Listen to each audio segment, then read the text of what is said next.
Morning. Morning. How was your trip to Saudi Arabia last weekend? It was good. It was a long flight, but the weather was really good for us. It was nice to spend some time with the group. 3 intense days. I think the players worked hard, both training wise and sort of commercially. But it's sort of a whirlwind trip, but good to be back as well, and some good training here too. And because you've got the match now on Monday night, having been moved and with the 2-week break, have you been able to give the players a decent amount of time off as well, those that haven't been on international duty? Yeah, initially after the Nottingham Forest game, they had a few days with their families. So I think the sort of gap between games was longer than maybe we would want. But I think we've been able to use the time wisely. I want to ask you about a couple of players who've been out injured. Firstly, Callum Wilson. What are the prospects for him regarding the West Ham match? Do you expect to have him back? He's doing well. We anticipate he's going to train with the group today. Whether he's quite there for West Ham, let's see. There's a chance. There's a chance he could be involved, but we need to get through the next few days in training first. We know you have to be very careful with him and you won't take any risks, but how frustrating is this? Because obviously you'd have hoped to have had him back before now, and there's still potentially a chance it may go on for longer. Yeah, but I think the most important thing is that Callum does come back, and when he does come back, he's in a good place to contribute and to make a difference. We know his importance for a host of reasons, as I've been through many times before. We're obviously at a delicate stage of his return because we've got to manage the last parts correctly. Such a valuable player, but we need to learn from previous issues that we've had and try and keep him on the pitch. And what about Kieran Trippier, who you've been without for a number of weeks? Is he close to returning? Yeah, slightly closer, I'd say, than Callum. He trained yesterday, trained well, felt good. No ill effects, looked sharp. But that was his first day's training. So again, we're in a similar position in the respect that right at the end of the rehab, you've got to navigate the last few days well. You mentioned it a few minutes ago about the gap between matches probably being longer than you would have liked. Is it frustrating having to play last again like you did before the international break, or can it be a good thing because your international players can at least have a little bit longer with you to prepare? Yeah, there's two sides, I think, to that coin, because I think you've got the international players who benefit from the longer gap, especially players like Bruno and Miggy who have had long flights. They've played games, so that they will benefit from it. The players that have remained with us probably itching to play and probably need to play quite quickly. West Ham at home, what do you remember about the match last season, which was really key, wasn't it, in helping you finish the season strongly? Yeah, it was. It was for the neutral, that would have been a brilliant game for both probably coaching sides. I think there was a lot to analyse and take from it. I think the most important thing for us, from a really difficult position, we showed that spirit that we've always had, that you're never out of a game. We're 1 or 2 moments away from igniting something that can change momentum at home. And I think it's a great feeling to know that you've got the power of the supporters when you score in those moments and you're trailing a game, that you get that feeling that the comeback's on. And once we had that momentum, I think we were difficult to stop. One of those games that will always live long in the memories, I think. But I think for us, it's a case of this is a totally different game, different manager, of course, at West Ham. I think they've recruited well in the summer, so it's going to be a challenging game for us. And I think we're keen to keep our momentum. Three big wins before the break, and we're desperate to keep that run going. Thanks, Reza. Keith? Morning, Andy. Morning. Did you? I'm guessing you watched the England game potentially as a group when you were over in Saudi at the weekend, and did you watch on with pride at 3 of your players in the starting 11? Yeah, we did. We sat down with. I'm just trying to remember back. It was with the staff, the whole staff. Sat and watched the game together at the hotel that we were in Saudi, and. Yeah, there was an enormous amount of pride, I think, between the staff watching the players perform, and not just perform, but how well they performed as well in the game and how they contributed to England's win. I think it was a great thing to see, and great to see Anthony score his first goal and Tino win his first cap, and Lewis Hall in his second game looked so settled in the team. So full credit to all of the players that have made those big strides in their careers. Certainly moments for them they'll never forget. They'll always look back with pride, in those first few moments for their country.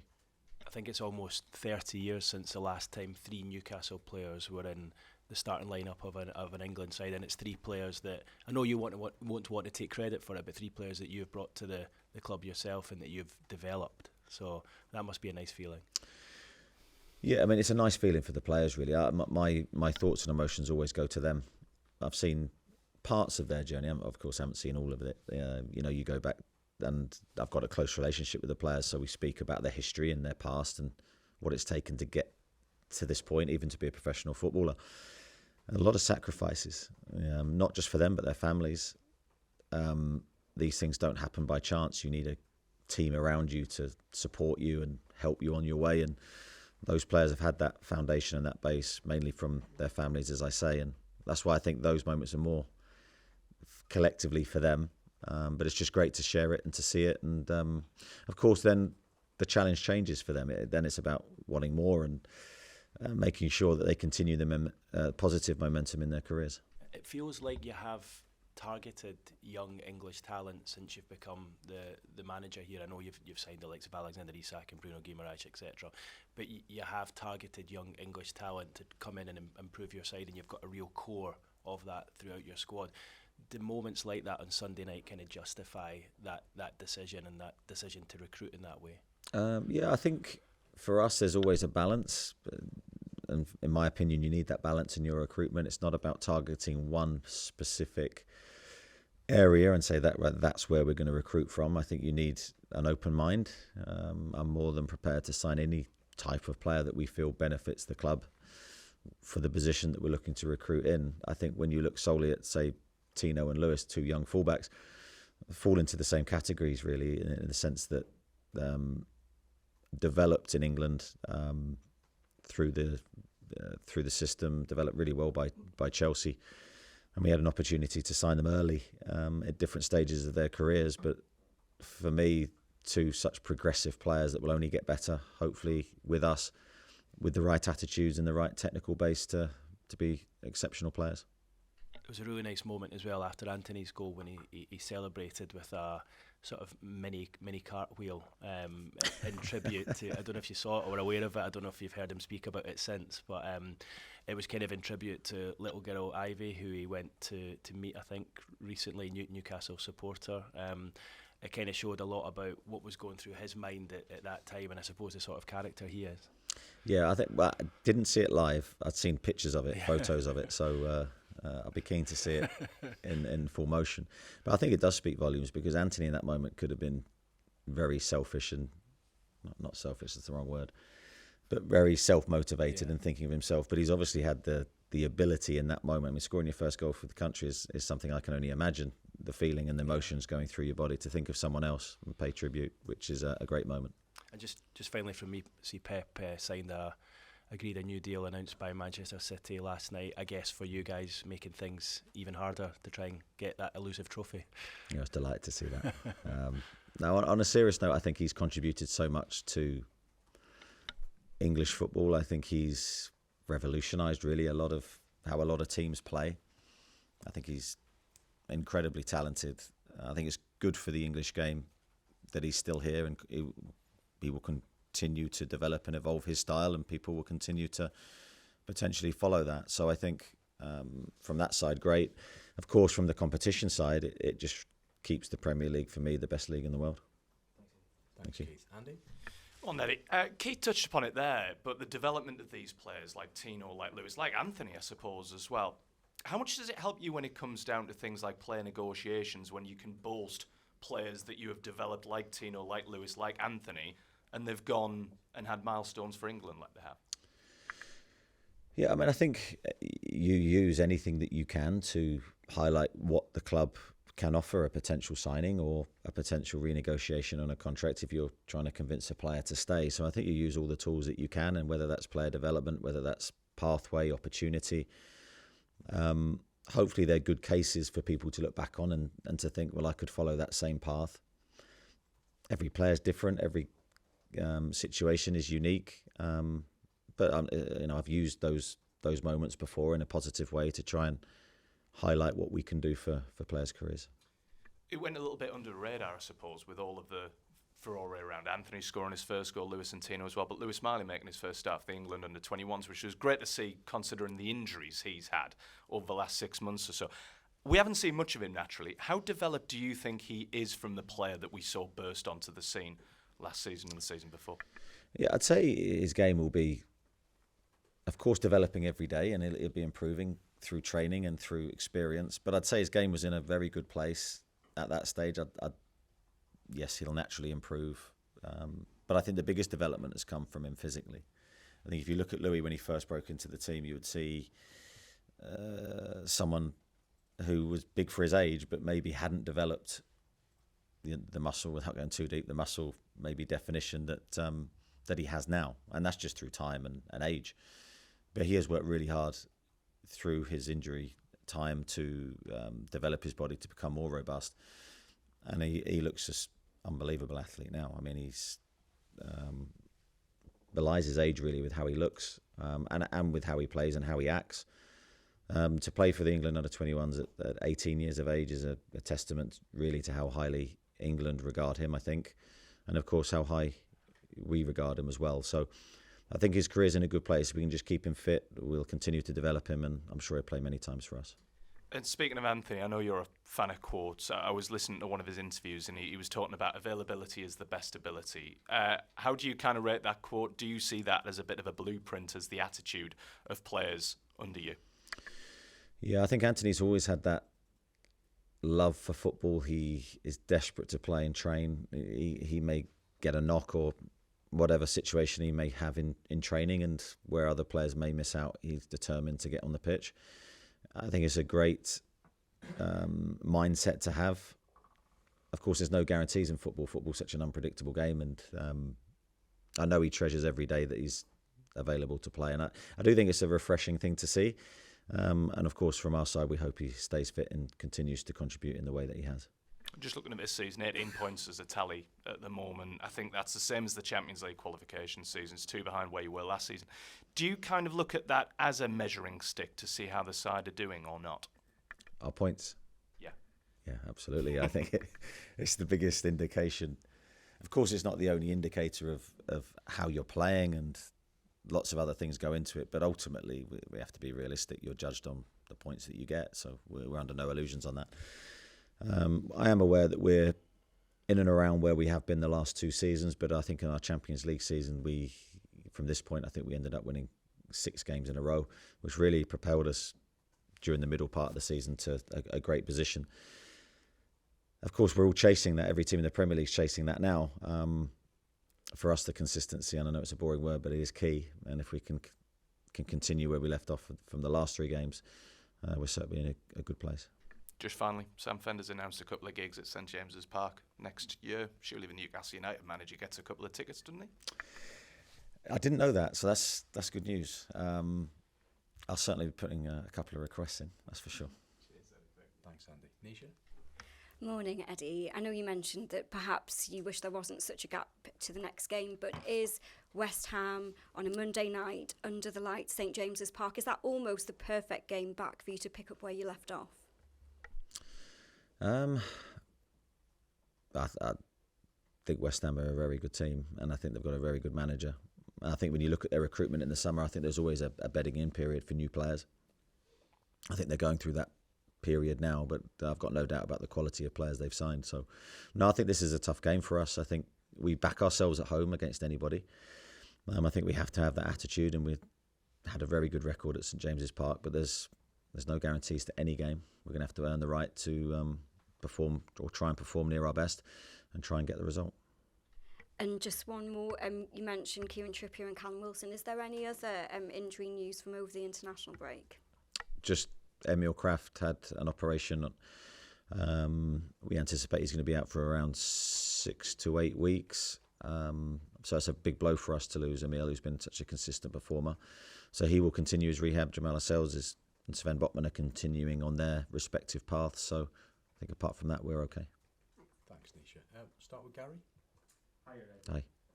Just away from Newcastle and England, obviously refereeing and antics of certain individuals been the headlines over the last couple of weeks. I just wondered what your thoughts on do you think referees should be drug tested like players as well?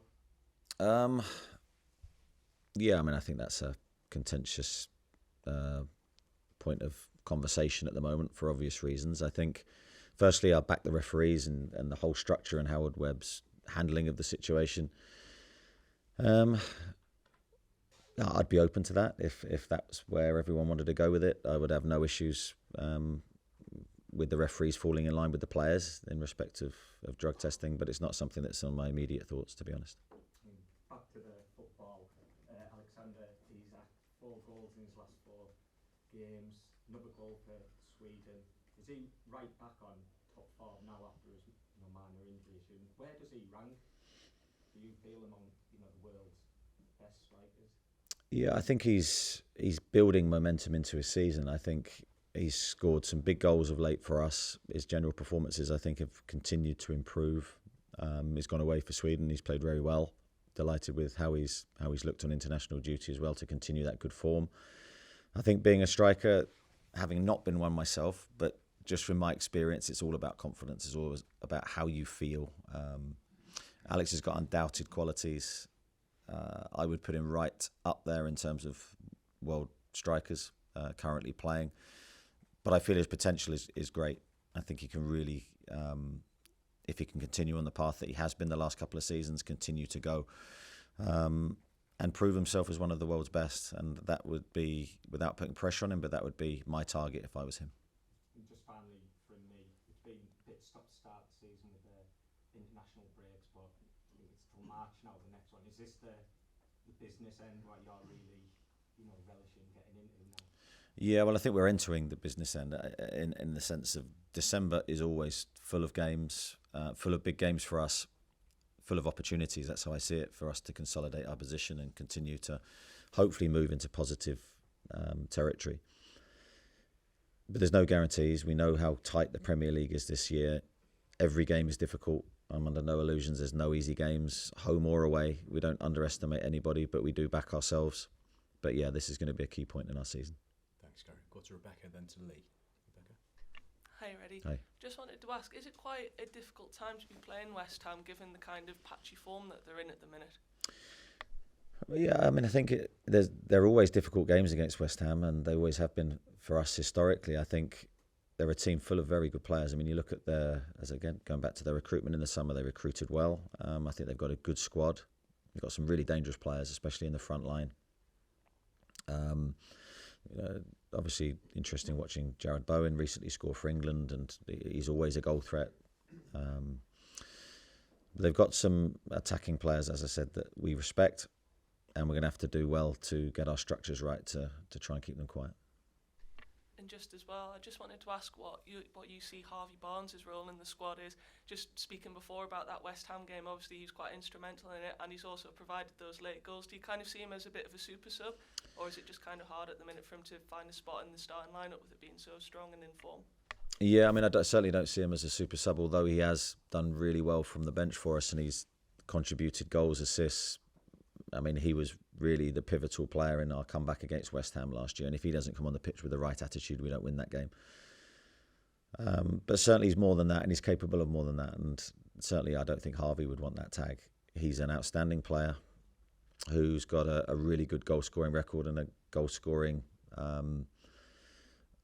ability that he's always had in his career. So I would love to try and find a way to work him into the team on a consistent basis. That will be down to Harvey. I think if he continues to do well, he's certainly knocking on the door to play regularly. Thank you. Go to Lee, then Luke and Scott. Morning, Eddie. Morning, Lee. Just on selection, do you know what your best 11 is yet, or is that something that's just not in existence these days because of the squad game? Yeah, I don't think that is in existence. I don't think there's a definitive, that is my best 11. I think it does change because we've got top quality players and form fluctuates as well to a degree. So you're always taking each game on an individual basis, trying to pick the right team for that respective game. But I think we've got a really good group of players, and that best lineup or perceived best lineup could change depending on form or fitness and et cetera, et cetera. So I think that's a great position to be in. I don't think I've been in that in my managerial career many times. I think there's usually been a clear 11. I'm not sure that's the case this year. Just with it being Monday Night Football, one of the classic Newcastle games, I don't know if you're aware of it, was when Newcastle managed to produce 40-plus goal attempts in one game. I was talking to Rob Lee about the other day, and just wondered if that sort of tally is even possible these days, given the tactics of other teams. Yeah, I don't think we've hit that level since I've been here. It would be nice to. We'd love a game like that, but I think more often than not these days it's probably more half than the 40 on an average game. I think we're averaging slightly less than that in terms of total shots in a game. And I think we were last year. I think we've been pretty consistent with that figure for the last couple of years. I think tactically now teams are very astute. A lot of teams' defensive structures are very good, as we hope ours is. It's tough to score in the Premier League. Although the goal tallies last year for us were very high, and the Premier League in general were very high. The challenge is always to be a creative, free-flowing, attacking team, and that's what we're trying to be. Just finally, the club top brass have been talking about the stadium with the supporters and really good dialogue, and it was brought up that moving stadium could double the revenue. Do you think the whole football world now has been almost educated with PSR and exactly what all that means? Yeah, I think revenue is key. It is with the current rules as they stand. Everything that you do is defined by how much money you can bring in. So I think it's taken on extra importance with the PSR rules as they currently stand. And that, of course, that's why the club are looking at every avenue to try and increase the money that we're bringing in. Thanks, Lee. Luke? Good morning. Be a bit scattered on this. It's unusual. Unusual, yeah. I think it's the first time since 1997 that you'd had 3 England starters from Newcastle. What does that say about where the club is in comparison to sort of its history, really? That was like a golden era in 97. It must make you incredibly proud that the club has got itself back into that sort of position. Yeah, I think we're proud of all our international players, regardless of what country they represent. I think we want to produce top players that can serve us well and, of course, then serve their respective countries well. I think that's a big aim and push for us as coaches, is to develop players. Now, whether that means they end up as internationals or they end up maximising their own abilities, whatever that may be, that's what we'll try to do. But, of course, every time a player goes away and does well for his country, we take pride in that, and we take a great deal of satisfaction that their careers are in a good place. What does it say to potential signings that this is a club that you can grow and improve at? Yeah, hopefully it does. I mean, that's a byproduct of that. The development of players is my big passion. It will always, I think, be there in my psyche. And yeah, if that means other people look at that and think there's an opportunity if I go to Newcastle to improve my career, then all well and good. Don't take this the wrong way. You've been on a really good run of form, but have you had a problem against teams like West Ham at home? I'm thinking, Brighton this season, Nottingham Forest last season, Luton last season. Does that bring its own set of unique challenges that you've still got to master, really? Well, yeah, navigating these games, any game in the Premier League, home or away, is very difficult, and you'll have different challenges. So teams may set up in a particular way, and you've got to try and find a solution to however they set up.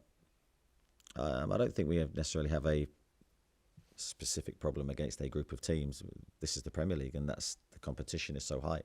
Like the Brighton game, for me, we dominated most of the game. We couldn't score. We ended up losing the game, and you have to accept that and then come back and find a way to be better. West Ham will be a very difficult game. They've got a very experienced manager who's managed at the very top of the game. So no part of me thinks this game's going to be easy. I'm sure the crowd will help us and support us as they always do. We're going to need them massively in this match. Thank you. Okay, Scott, Jordan, Craig. Hi, Eddie. You touched on Callum there, Eddie. He's obviously out of contract at the end of the season. Now, clearly he's got to get back. He's got to be fit. He's got to, play some football. If he can do that in the second half of the season and play a more prominent role, is there a scenario where he can get a new deal and stay at this club? Of course there is. I mean, Callum's got outstanding qualities, and I know everyone in football has short memories, but you look at what Callum has done since I've been here. When he's been on the pitch, he's been incredible. That Champions League season, the way he and Alex dovetailed together, to help each other and to help the team produce some brilliant performances and results was brilliant to see. Now we've almost for a long period of time we've lost that ability to play them together or to help them share the load. And that's been a real frustration of mine, and I know the players themselves. My wish for Callum is that he just gets back consistently fit, and there's no doubting his qualities if he can. And the future will take care of itself beyond that. I don't necessarily get too bogged down or worried about that. It's more just helping Callum in the short term. And when Lee's talking about the stadium issues there, and we kind of know a lot of the issues that are being wrestled with internally within the club, are West Ham almost a perfect example of the pros and cons of it? Because they moved to the new stadium, bigger attendance, bigger revenue, and yet I think some West Ham fans will claim that the bedding period was very difficult and they've maybe lost something from not being at Upton Park that they'll never get back. That's the two sides of it, really, in a nutshell, isn't it? Well, there's always two sides to every story, to every decision you have to make, and the club will be, no doubt, going through an extensive process of knowledge, debate, figures, facts, to try and reach the right decision. And I played at Upton Park, was lucky enough to play there. It was a brilliant stadium. I loved playing there as an opposition player. A lot of history, and you could feel the history every time you went there. And the London Stadium is unique in itself. I mean, there's no other ground like that in the Premier League. And it itself is a brilliant place to play. It's just a very different experience. And no doubt we've got all those decisions to make as a football club. And hopefully whoever does make the decision makes the right one. Thanks, Scott. Joe? Hi, Eddie. You've been able to name a consistent sort of back five for the last few weeks. Obviously, Dan Burn suspended for Monday night. How much of an impact is that going to make on what has been a solid unit over the last sort of 6 weeks or so? Yeah, it's a blow to lose Dan, because I think the defensive unit has, as you say, been in a good place in recent weeks. I thought Dan was very good against Nottingham Forest. I thought he individually played very well, defending crosses superbly. I think his aerial ability and mobility really helped us in the game. So we're going to miss him and his leadership skills, but it's an opportunity for someone else to come in and grab the opportunity. Feel we have players that are waiting to play. So as much as we will miss Dan, we always back the players that are going to come in. And just on Callum Wilson again, he's got a brilliant record against West Ham during his career, not just for Newcastle but for Bournemouth. Does that ever sort of come into your mind when you think, is it worth having a risking him maybe for this game because of that record? We'd just love Callum available regardless of the opposition. Yeah, of course, aware that he's done well against West Ham in his career. But it has to be the right decision for him and the long-term prospects for him keeping fit. Greg? Yeah, morning, Eddie. Morning. It's 5 weeks away now from the January transfer window. You've just spent a little bit of time in Saudi where a lot of the hierarchy were there. Did you have a chance to sit down and talk about the January window for the first time? Loose discussions, I'd say. I think we will sit down, I think, in the next couple of weeks and probably firm up those conversations with more detailed analysis of where we're going to go or where we can go. But as I've said many times, it's not as straightforward as maybe everyone will think it's going to be. Going into January, this is going to be a complex window for us. Lots of decisions to make in lots of different ways, always mindful of the fact that we need to comply with PSR. You mentioned there those challenges, and you touched on one of them, PSR, and there's a thought among supporters that because there was 65 million pound on the table in the summer, that is then automatically going to be there in January. Is that the case or not? In what sense? So give me a bit more before I answer. Yeah, so there was the pursuit of Marquis in the summer with talk of bids of up to 65 million pound. Does that automatically mean you go into January with a 65 million pound war chest? Just any excuse to use the word war chest, really. War chest, I love that word. Firstly, I don't think any bid reached that level. That's far in excess, I think, of potential what the reality was. Secondly, no, there's no, with PSR rules, there's no pot of money that we have sitting there waiting to be spent. It's all about trading in and out and making sure at the end that we comply with PSR. And I think that's the first port of call for us as a football club, is that we have to comply as we did last year. And then, of course, within that, we're looking to improve the squad at every opportunity we can, and there's a determination from everyone at the club to do that. So it's about getting that balance right. Thanks, Craig. Go to Charlie at the back and then to Chris. Charlie. Morning, Eddie.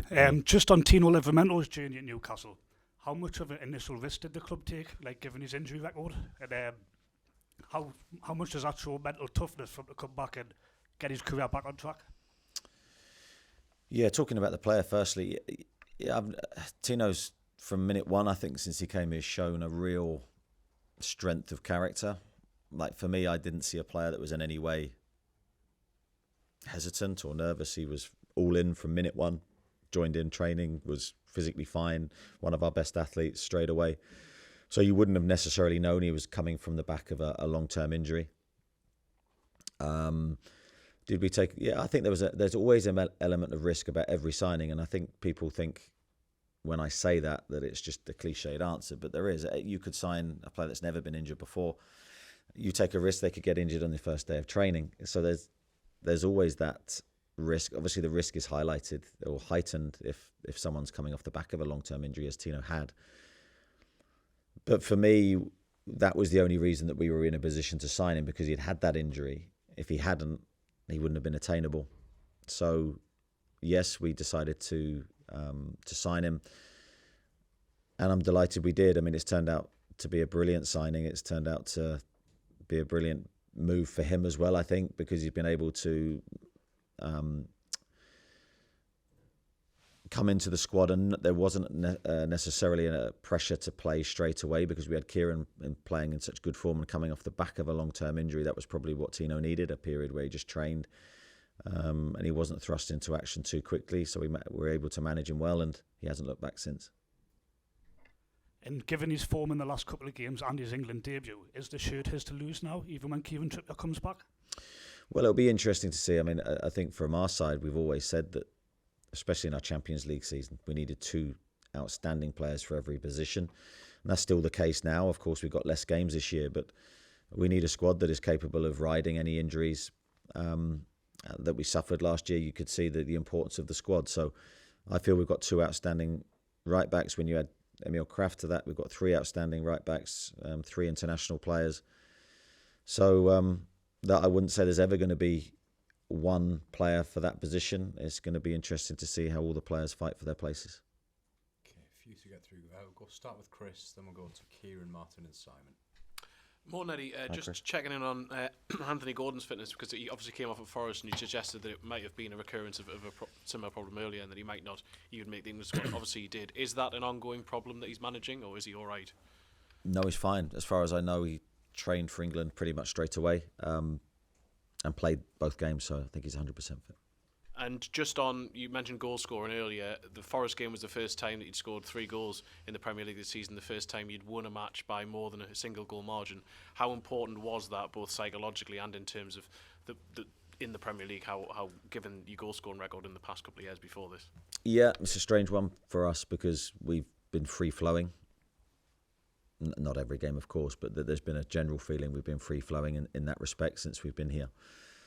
This season's been a bit of a struggle for us to hit the heights in terms of our attacking play. So it was great to see us score 3 goals. It was great to see us back to what I felt was a really good attacking performance. We missed chances as well, but there was a general feeling within the game that we could score at any time, and that's obviously us playing close to our best. Thank you. Morning. Could I just ask how Joel Linton is? Obviously, it's the first time you've spoken since what happened. Yeah, Joe's fine. Obviously, shaken up initially. Had several conversations with him about his situation and his family's well-being, which is, of course, the priority. Very sad, really, to see that happen to him again. I mean, once is bad enough to see him in that situation again in the same property, same outcome. I felt really sorry for him, and we'll obviously, as a football club, helping him through this process and doing everything we can to ensure the safety of himself and his family and his possessions. We're seeing this happen to sports people across the country. Is it becoming a growing concern for clubs? It is. It's something we've been aware of for a long time, and we've been trying to give the support to the players in terms of trying to make sure that we're as strong and resilient as we can in terms of safety and procedures that the players need to put in place to protect themselves and their properties. It is a growing concern. I think there's been a lot of work done to provide that support and make sure that we are looking at prevention and ways to make sure that this doesn't happen again. Certainly we'll try to do everything we can to improve that side of things for the players. Thanks, Gary. Martin? Hi, Eddie. You've mentioned Lewis Miley there. How important is it to see an academy product come through and flourish at first team level? Yeah, it is important. It's something we really want to do. Not in isolated cases, but with frequency if we can. I'd say we're probably in a better position now than we have been through the investment in the academy, through the work done by Steve Harper and his coaching team. I think it's been really good. So I've been really pleased with what I'm seeing from the academy and everything that they're putting in place and the work being done there. That I'm very confident there will be players coming through. I think there is players coming through now, but there will be more in the future. Certainly there's been some eye-catching recruitment as well in the younger age groups as well. So I think there's a lot of work going on. These things do take time, but I do think there are players coming that can make a difference. We forget he's only 18. How good can he be, and what position will eventually be his best position? Yeah, I think he can be as good as he wants to be. I think he has all the tools. And most importantly, I think he has the right mentality, which is something you can't always give a player, and you can't coach a player. He has that very strong quality of highly motivated but low maintenance, and an old head on young shoulders. So I think he's got, in that respect, the most important tool. Playing wise, I think he has everything he needs. I think he'll be a combination of a holding midfielder and attacking midfielder. It's difficult to know which way he will pivot at the moment, but he can do both, which is such a rare thing. And if you watch Manchester City's players coming through, there's so many born within a 30 or 40 mile radius of the club. Can the North East replicate that in terms of talent? Well, it's interesting. I've got a unique perspective because I'm seeing grassroots football every Sunday when I can. Yeah, I think the passion here for football is unprecedented, and I see it, as I say, every time I experience an under-11s game or an under-14s game as I'm watching. The passion of the kids, most importantly, the ones playing the game, that they love the game, and I think when you have that, you've got a great starting point. Then, of course, we have to try and improve the coaching and the facilities as well. And some of the facilities locally isn't as maybe as good as it can be, especially when the weather hits. That you'll see a little cancellations, and if players aren't playing, you're not going to develop them. So there's still some areas that need consideration. And in the PSR world, it is vital that you do that, isn't it? It's absolutely massive. If you can produce your own players, you're way ahead of the game. And that's not necessarily to sell them. Going back to the Elliott point, that's not where we want to be. We want to produce players that play for Newcastle for many years. But you're way ahead of the game because you're not then reliant on transfer fees to recruit players in. Okay, Simon to finish. Morning, Eddie. Morning. The Premier League clubs have been voting this morning on associated party transactions, whereby you know what they are. Do I? Well, associated party transactions are companies that the PIF own or other nation states clubs being able to pump in money through sponsorship deals, and you've got to do a fair value. Premier League clubs have been voting on that massive issue. It's seen as a massive issue this morning, and at least 14 clubs have voted for associated party transaction rules to be kept, meaning that restrictions will be kept on clubs like Newcastle and Man City, and it's literally just happened. It's been seen as a massive defeat for Manchester City and possibly clubs like Newcastle, or we don't know how you voted, but how important is that associated party transactions for your PSR and your future development of the club? And can you tell us how Newcastle voted? I can tell you nothing.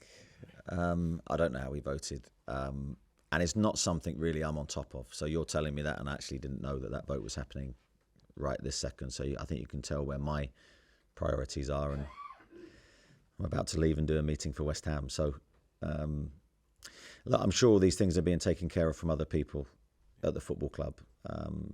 But I think you'll understand I'm focusing on the team. Yeah. It is a restriction on how quickly the club can develop, and you've mentioned earlier in the press conference about the need for greater revenue, so it could be a kind of a setback for the club.